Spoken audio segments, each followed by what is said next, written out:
अशीच कठोर नाही झाली मी. मला परिस्थितीनं कठोर बनवलं आहे. कधीकाळी मी खूप हसायचे. लहानशा गोष्टीमध्ये आनंद शोधायचे. सगळ्यांवर सहज विश्वास ठेवायचे. पण आज लोक मला म्हणतात, तू खूप बदललेली आहेस. खूप शांत झाली आहेस. खूप कठोर झाली आहेस. हो, बदलले मी. पण विनाकारण नाही. एक वेळ होती जेव्हा कोणाचा एक कठोर शब्द मनाला लागायचा. रात्रभर डोळ्यात पाणी असायचं. ज्यांना आपलं मानलं त्यांनीच वेळ आल्यावर साथ सोडली. ज्यांच्यासाठी स्वतःला विसरले त्यांनीच माझी किंमत केली नाही. वारंवार स्वतःला समजावत राहिले, सगळं ठीक होईल, लोक बदलतील. पण प्रत्येक वेळी तुटत गेले आतून, शांतपणे, कोणताही आवाज न करता.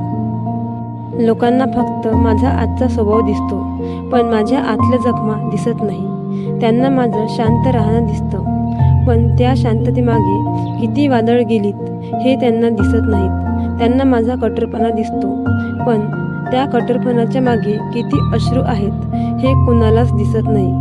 मी जन्मतः अशी नव्हते. मलाही मन मोकळे करून बोलायला आवडायचं. मलाही नात्यांवर विश्वास ठेवायला आवडायचं. मलाही कोणीतरी तू ठीक आहेस ना असं विचारावं असं वाटायचं. पण जेव्हा प्रत्येक वेळी स्वतःलाच सावरावं लागलं तेव्हा हळूहळू मनाने मजबूत व्हायला शिकलं. आज मी कमी बोलते, कारण शब्दापेक्षा शांतता जास्त काही सांगते. आज मी पटकन कोणावर विश्वास ठेवत नाही, कारण विश्वास तुटल्याचा आवाज फक्त ज्याने ऐकला आहे त्यालाच त्याची वेदना कळते. आज मी कठोर वाटते, कारण आता स्वतःला पुन्हा तुटू द्यायचं नाही आहे.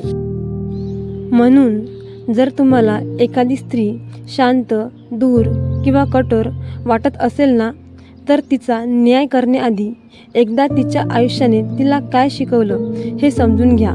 कारण ती अशीच कठोर नसते, तिला कठोर बनवलं जातं. प्रत्येक शांत चेहऱ्यामागे एक न सांगितलेली कथा असते.